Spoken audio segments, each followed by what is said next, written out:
حدیث کی کتابوں سے مختلف ٹاپکس پہ ویڈیوز بنا رہا ہوں۔ تو امام طبرانی کی جو مجمع کبیر ہے اس سے کچھ حدیثیں ہیں۔ اعوذ باللہ من الشیطان الرجیم، بسم اللہ الرحمن الرحیم۔ حدیث نمبر 514، حضرت ابو ملی بن اسامہ اپنے والد سے روایت کرتے ہیں کہ ایک آدمی حضور صلی اللہ علیہ وسلم کے پاس آیا۔ اس نے عرض کی، یا رسول اللہ صلی اللہ علیہ وسلم، میں آپ کی بارگاہ میں ان وسوسوں کا ذکر کرتا ہوں جو میں اپنے سینے میں پاتا ہوں۔ جب میں نماز پڑھتا ہوں تو مجھے معلوم نہیں ہوتا کہ میں نے 2 رکعات پڑھی ہیں یا 1۔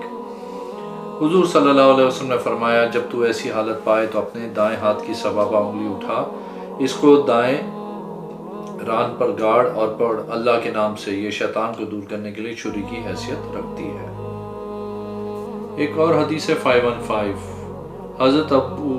حضرت ایوب سنخیانی فرماتے ہیں، میں نے ابو ملی سے سنا، اس نے اپنے والد گرامی سے روایت کی، انہیں شرف صحابیت حاصل تھا۔ فرماتے ہیں، 2 عورتوں میں سے ایک عورت نے دوسری سے گڈری لات، جسے کھانے کے برتنوں میں سے ایک کو دوسرے پہ عمود رکھنے کے لیے استعمال کرتے ہیں، ماری تو اس عورت اور اس کے پیٹ کے بچے کو مار دیا۔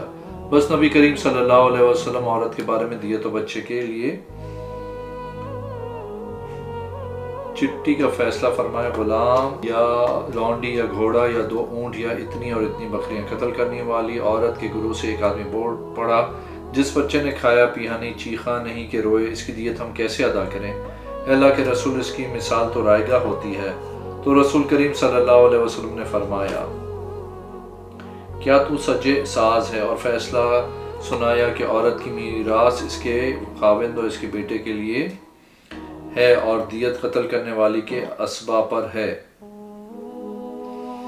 ایک اور حدیث 5 سے، حضرت ابو ملی اپنے والد سے روایت کرتے ہیں، ہمیں حمل بن مالک نامی ایک آدمی تھا جس کی 2 بیویاں تھیں، ان میں سے ایک حضلیہ تھی، دوسرے کے متعلق بنو عامر قبیلے سے تھا۔ حضلیہ نے عامریہ کے پیٹ پر خیمے کی چوب ماری تو اس کے پیٹ کا بچہ مر گیا اور اس عورت کے پیٹ سے باہر آ گیا۔ وہ آدمی مارنے والی عورت کو ساتھ لے کے نبی کریم صلی اللہ علیہ وسلم کی بارگاہ میں آیا۔ مارنے والے کا بھائی بھی ساتھ تھا جس کا نام عمران بن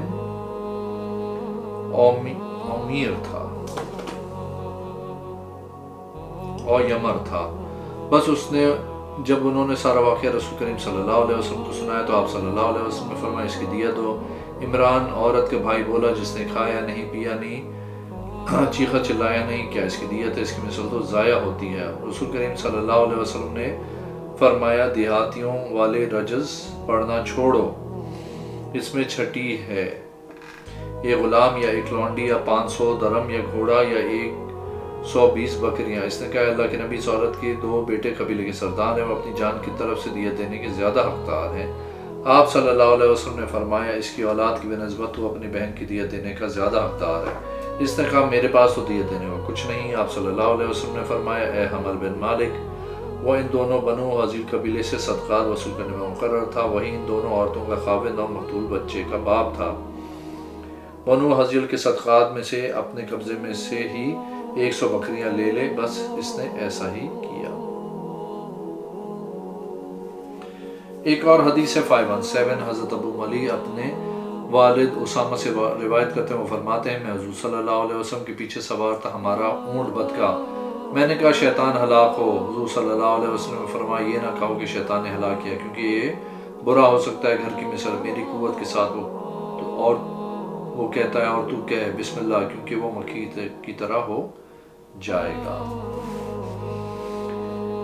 ایک اور حدیث ہے 518، حضرت ابو ملی بن اسامہ اپنے والد سے روایت کرتے ہیں، حضور صلی اللہ علیہ وسلم نے فرمایا، امامہ باندھو، کیونکہ اس کے ساتھ بردباری میں اضافہ ہوتا ہے۔ ایک اور حدیث ہے 519، حضرت ابو ملی اپنے والد سے روایت کرتے ہیں، بدر کے دن جو فرشتہ ہے انہوں نے امامے پہنے ہوئے تھے، حضرت زبیر نے اس دن زرد رنگ کا امامہ پہنا ہوا تھا۔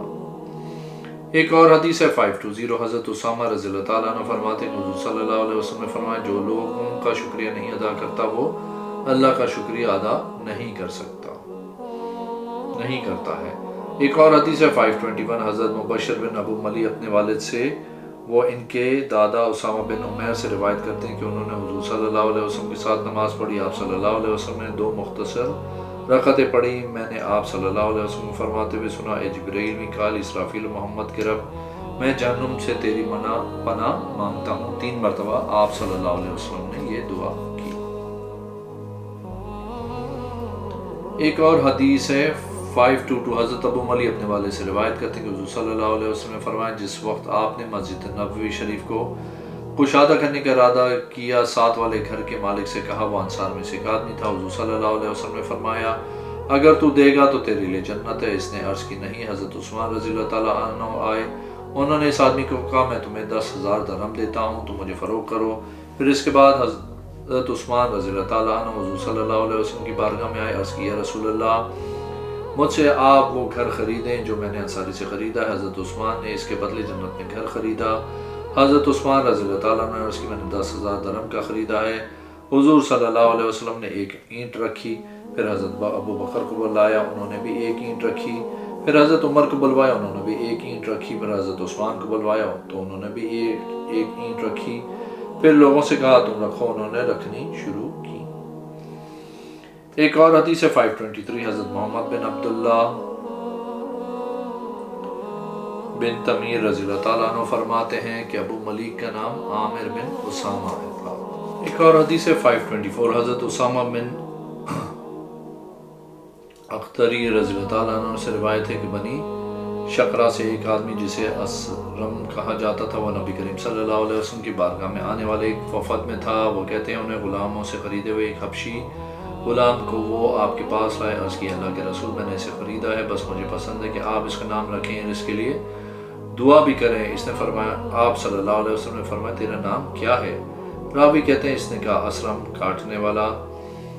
تو آپ صلی اللہ علیہ وسلم نے فرمایا بلکہ تو زرعہ ہے، فرمایا تو چاہتا ہے کہ اس کا نام کیا ہو؟ اس نے کہا میں چاہتا ہوں کہ رائی ہو۔ آپ صلی اللہ علیہ وسلم نے فرمایا یہ عاصم ہے، اور حضور صلی اللہ علیہ وسلم نے اس کی ہتھیلی کو پکڑ لیا۔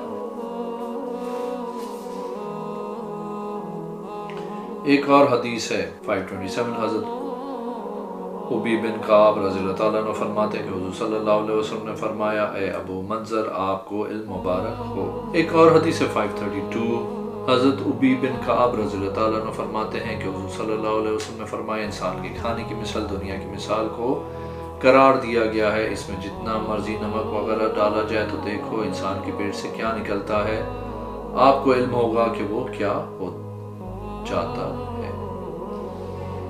ایک اور حدیث ہے 533، حضرت ابی بن کعب رضی اللہ تعالیٰ عنہ فرماتے ہیں کہ حضور صلی اللہ علیہ وسلم نے فرمایا جب تم کسی آدمی کو دیکھو وہ جاہلیت والی عزت حاصل کرنا چاہ رہا ہو تو اس کو ظاہر کرو، اس کو چھپاؤ نہیں۔ ایک اور حدیث ہے 534، حضرت ابی بن کعب رضی اللہ تعالیٰ عنہ فرماتے ہیں کہ آخری آیت جو حضور صلی اللہ علیہ وسلم پہ نازل ہوئی وہ یہ ہے لقد جاءکم رسول من انفسکم۔ ایک اور حدیث ہے 535، حضرت ابی بن کعب رضی اللہ تعالیٰ عنہ فرماتے ہیں کہ حضور صلی اللہ علیہ وسلم نے فرمایا جس کو پسند ہو کہ اس کی عزت زیادہ ہو اور درجات بلند ہو تو وہ اس کو معاف کرے، جو اس پر ظلم کرے وہ اس کو دے، جو اسے محروم رکھے وہ اس کو جوڑے، جو اس کو اس سے توڑے۔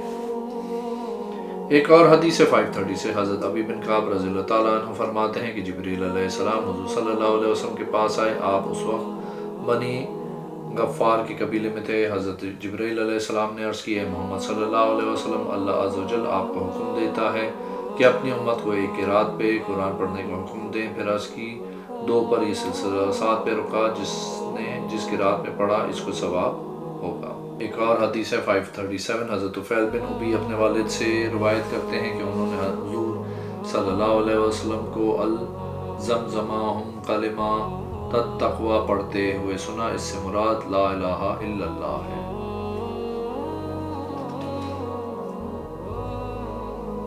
ایک اور حدیث ہے 538، حضرت ابی بن کعب رضی اللہ تعالیٰ عنہ فرماتے ہیں کہ حضور صلی اللہ علیہ وسلم نے فرمایا قیامت نہیں آئے گی یہاں تک کہ فرات نہر سے سونے کے پہاڑ نہ نکلیں، لوگوں کے 10 حصوں میں بڑھ جانے والے 9 حصے مار دھاڑ کریں گے۔ ایک اور حدیث ہے 540، حضرت ابی بن کعب رضی اللہ تعالیٰ عنہ فرماتے ہیں کہ رسول اللہ صلی اللہ علیہ وسلم نے فرمایا اے ابو منظر مجھے حکم دیا گیا ہے کہ میں تجھے قرآن پڑھ کر سناؤں۔ حضرت ابی بن کعب رضی اللہ تعالیٰ عنہ عرض کی میں اللہ پہ ایمان لایا اور آپ کے دست مبارک پہ اسلام قبول کیا اور آپ سے علم حاصل کیا۔ کہا کہ نبی کریم صلی اللہ علیہ وسلم نے ان کی بات مسترد کر دی تو انہوں نے عرض کیا رسول اللہ صلی اللہ علیہ وسلم میرا وہاں ذکر ہوا ہے۔ آپ صلی اللہ علیہ وسلم نے فرمایا تیرے و تیرے نسب کا ملا اعلیٰ میں ذکر ہوا ہے۔ عرض کیا رسول اللہ صلی اللہ علیہ وسلم تب تو پڑھیے۔ ایک اور حدیث ہے 541 حضرت ابی بن کعب رضی اللہ تعالیٰ عنہ ہی روایت کرتے ہیں کہ میں نے عرض کیا رسول اللہ صلی اللہ علیہ وسلم بخار میں کیا جزا ہے؟ آپ صلی اللہ علیہ وسلم نے فرمایا اس کے ساتھ نیکیاں لکھی جاتی ہیں، گناہ معاف ہو جاتے ہیں۔ عرض کی اے اللہ میں تجھ سے ایسا بخار مانگتا ہوں کہ وہ بخار مجھے تیری راہ میں نکلنے سے نہ روکے، نہ بیت اللہ کی حد سے، نہ تیرے نبی کی مسجد سے۔ راوی حدیث بیان کرتے ہیں میں نے حضرت ابی کو جب بھی ہاتھ لگایا تو ایسا محسوس ہوا کہ ان کو بخار ہے۔ ایک اور حدیث ہے 542 حضرت محمد بن ابی بن کعب اپنے والد سے روایت کرتے ہیں کہ میرا مقام جرن پہ کھجوریں تھیں، وہ کم ہو جاتی، میں ایک رات ان کی حفاظت میں تھا، وہاں ایک جانور بالغ بچے کے مشابہ تھا، ان کو سلام کیا، اس نے سلام کا جواب دیا۔ میں نے کہا تو جن ہے یا انسان؟ اس نے کہا انسان نہیں جن ہو۔ میں نے کہا اپنا ہاتھ دکھا، اس نے ہاتھ دکھایا تو اس کے ہاتھ کتے کے ہاتھ کی طرح تھے، اس کے بال کتے کے بال کی طرح تھے۔ اس نے کہا جنوں کا حلیہ ایسے ہی ہوتا ہے۔ اس نے کہا تمہیں علم ہونا چاہیے کہ تم میں سے کوئی بھی آدمی مجھ سے زیادہ سخت نہیں۔ میں نے کہا تو کیسے آیا ہے؟ اس نے کہا ہمیں معلوم آیا کہ تم صدقہ پسند کرتے ہو، ہم کو اپنی کھانے والی اشیاء سے حصہ دو۔ میں نے کہا ہم تم سے کیسے بچ سکتے ہیں؟ اس نے کہا اس آیت کی وجہ سے جو سورہ بقرہ میں ہے، اللہ لا الہ الا ہو الحی القیوم۔ جس نے آیت شام کو پڑھ لی اس کو ہم سے صبح تک بچایا جائے گا، جس نے صبح کے وقت پڑھی تو اس کو ہم سے صبح تک سے لے کے شام تک بچایا جائے گا۔ جب صبح ہوئی تو حضور صلی اللہ علیہ وسلم تشریف لائے تو اس نے اس بات کا ذکر کیا۔ آپ صلی اللہ علیہ وسلم نے فرمایا خبیث نے سچ کہا۔ ایک اور حدیث ہے 543 حضرت ابی بن کعب رضی اللہ تعالیٰ عنہ فرماتے ہیں میں نے رسول اللہ صلی اللہ علیہ وسلم کو فرماتے ہوئے سنا اگر انسان کی 2 وادیاں ہوں مال کی تو وہ تیسرے کی خواہش کرے، انسان کا پیٹ مٹی ہی بھرے گی، پھر جو اللہ سے توبہ کرتا ہے تو اللہ اس کی توبہ قبول کرتا ہے۔ ایک اور حدیث ہے 545 حضرت ابی بن کعب رضی اللہ تعالیٰ عنہ فرماتے ہیں کہ حضور صلی اللہ علیہ وسلم نے فرمایا جس کو والدین میں سے دونوں یا ایک کی خدمت کا موقع ملا اور وہ خدمت نہ کر سکا تو وہ جہنم میں داخل ہوگا اور اللہ کی رحمت سے دور ہوگا۔ ایک اور حدیث ہے 546 حضرت ابن عمارہ انصاری رضی اللہ تعالیٰ عنہ سے روایت ہے کہ حضور صلی اللہ علیہ وسلم نے میرے گھر میں دونوں قبلوں کی طرف رک کر کے نماز پڑھی ہے۔ میں نے عرض کی یا رسول اللہ صلی اللہ علیہ وسلم میں موضوع پہ مسا کتنی مدت کروں؟ آپ صلی اللہ علیہ وسلم نے فرمایا 1 دن اور رات۔ میں نے عرض کی 2 دن۔ آپ صلی اللہ علیہ وسلم نے فرمایا ہاں۔ میں نے عرض کی یا رسول اللہ 3 دن۔ آپ صلی اللہ علیہ وسلم نے فرمایا جی ہاں جو تو چاہے۔ ایک اور حدیث ہے 547 حضرت ابن عمارہ انصاری رضی اللہ تعالیٰ عنہ سے روایت ہے کہ حضور صلی اللہ علیہ وسلم نے میرے گھر میں دونوں قبلوں کی طرف رخ کر کے نماز پڑھی۔ میں نے عرض کیا رسول اللہ میں موضوع پہ مسا کتنی مدت کروں؟ آپ صلی اللہ علیہ وسلم نے فرمایا 1 دن اور رات۔ میں نے عرض کی 2 دن۔ آپ صلی اللہ علیہ وسلم نے فرمایا ہاں۔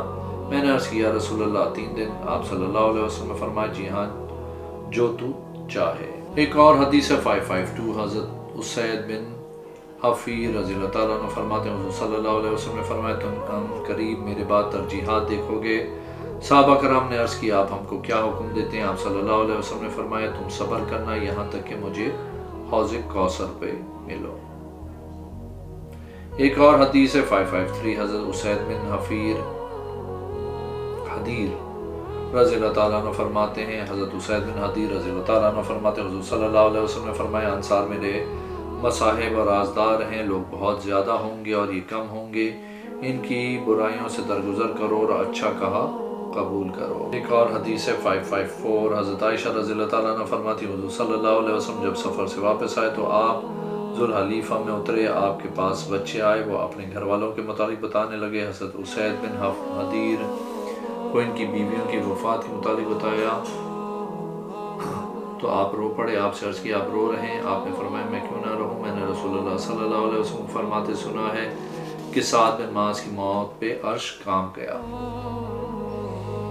ایک اور حدیث ہے 555 حضرت اسید بن ہدی رضی اللہ تعالیٰ عنہ فرماتے ہیں کہ حضور صلی اللہ علیہ وسلم نے فرمایا سعد بن معاذ کی موت پہ عرش کانپ گیا۔ ایک اور حدیث ہے 556، حضرت عائشہ رضی اللہ تعالیٰ عنہ فرماتی ہیں کہ حضرت اسید بن حدیر لوگوں میں افضل تھے۔ آپ فرمایا کرتے تھے اگر میں اس حالت میں رہوں جس طرح میں 3 حالتوں میں آتا ہوں میں جنتی ہوں، مجھے کوئی شک نہیں جس وقت قرآن پڑھایا، جس وقت اس کو سنا نہ ہو، جس وقت پڑھا جاتا ہو۔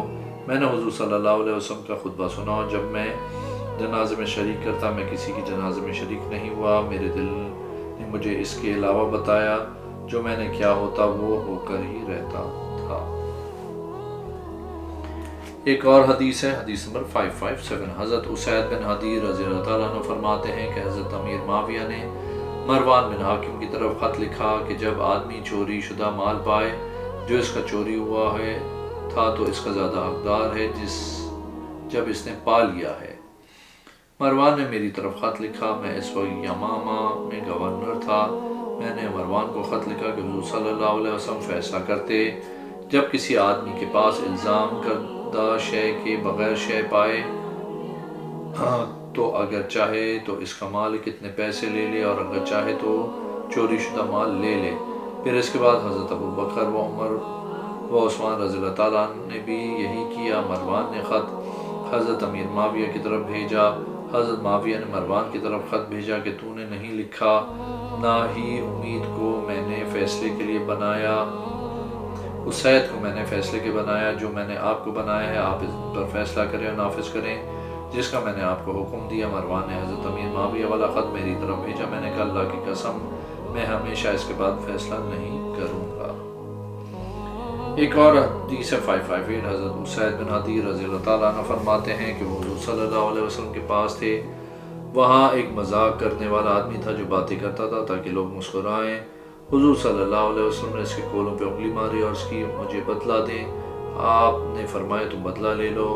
اس نے عرض کیا آپ نے قمیض پہنی ہے جبکہ میں نے قمیض نہیں پہنی۔ حضور صلی اللہ علیہ وسلم نے اپنی قمیض اتار دی تو وہ چمٹ گیا۔ وہ آپ کا بوسہ لینے لگا جس طرح کوئی لالچی ہوتا ہے۔ عرض کرنے لگا یا رسول اللہ میرا یہی مقصد تھا۔ ایک اور حدیث ہے 559، حضرت اسید بن حدیر رضی اللہ تعالیٰ عنہ فرماتے ہیں حضور صلی اللہ علیہ وسلم کے پاس تھے۔ وہاں ایک مذاق کرنے والا آدمی تھا جو باتیں کرتا تاکہ لوگ مسکرائیں۔ حضور صلی اللہ علیہ وسلم نے اس کے کولوں پہ انگلی ماری۔ اس نے عرض کی مجھے بدلہ دیں۔ آپ صلی اللہ علیہ وسلم نے فرمایا تم بدلہ لے لو۔ اس نے عرض کی آپ نے قمیض پہنی ہے جبکہ میں نے قمیض نہیں پہنی۔ حضور صلی اللہ علیہ وسلم نے اپنی قمیض اتاری تو وہ چمٹ گیا۔ وہ آپ کو بوسہ لینے لگا جس طرح کوئی لالچی ہوتا ہے۔ عرض کرنے لگا یا رسول اللہ صلی اللہ علیہ وسلم میرا یہی مقصد تھا۔ ایک اور حدیث ہے 560، حضرت اسید بن حدیر رضی اللہ تعالیٰ عنہ سے روایت ہے حضور صلی اللہ علیہ وسلم نے فرمایا اونٹوں کا گوشت کھا کے وضو کرو، یعنی کلی کرو، ہاتھ وغیرہ دھو۔ ایک اور حدیث ہے 561،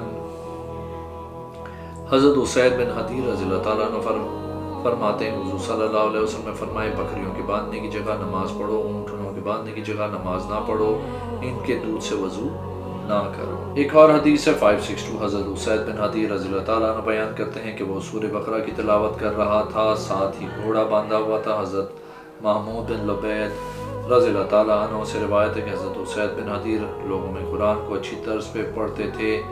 آپ ایک رات تلاوت کر رہے تھے اور آپ کا گھوڑا ساتھ ہی بندھا ہوا تھا۔ ان کا بیٹا ان کے پاس ہی سویا ہوا تھا۔ گھوڑا اپنے باندھنے والی جگہ میں اچھلنے لگا۔ اسید پڑھتے تو گھوڑا اپنے باندھنے کی جگہ اچھلنے لگتا، پھر پڑھا تو گھوڑا پھر اپنی جگہ اچھلنے لگا۔ انہوں نے پڑھنا چھوڑ دیا اور اپنے بچے کو پکڑا اور اس سے ڈرے کہ گھوڑا اسے روند نہ دے۔ صبح ہوئی تو اس کا ذکر حضور صلی اللہ علیہ وسلم کی بارگاہ میں کیا۔ آپ صلی اللہ علیہ وسلم نے فرمایا اسید تم نے پڑھتے رہنا تھا، فرشتے تمہارا قرآن سننے کے لیے اتر رہے تھے۔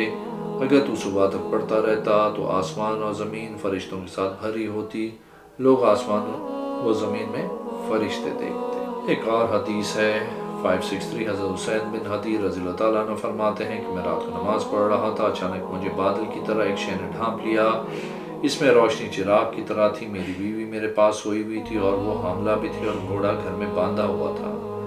میں ڈر گیا کہ گھوڑا بھاگ نہ جائے اور عورت پریشان نہ ہو، کہیں حمل ضائع نہ ہو جائے، لہٰذا میں نے اپنی نماز چھوڑ دی۔ جب صبح ہوئی تو اس کا ذکر حضور صلی اللہ علیہ وسلم کی بارگاہ میں کیا۔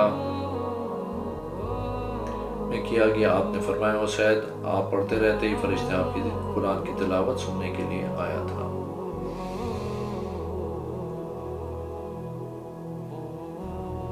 ایک اور حدیث ہے 564 حضرت اسید بن حضیر رضی اللہ تعالیٰ عنہ سے روایت ہے کہ میں حضور صلی اللہ علیہ وسلم کے پاس آیا، عرض کی یا رسول اللہ صلی اللہ علیہ وسلم، میں رات کو سورہ کہف کی تلاوت کر رہا تھا، ایک شے آئی اور اس نے میرے منہ کو ڈھانپ لیا۔ حضور صلی اللہ علیہ وسلم نے فرمایا یہ سکینہ تھی جو آپ کا قرآن سننے کے لیے آئی تھی۔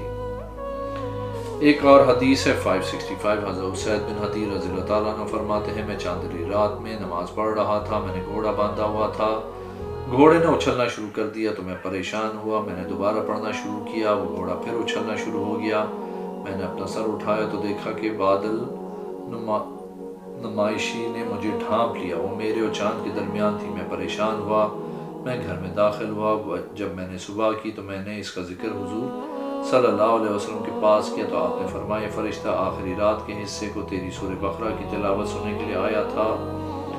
حضرت اسید اچھی آواز والے تھے۔ اگر آپ نے میرے چینل کو ابھی تک سبسکرائب نہیں کیا تو پلیز کیجیے، اس ویڈیو کو لائک کیجیے، اگلے میں انشاءاللہ حاضر ہوتا ہوں۔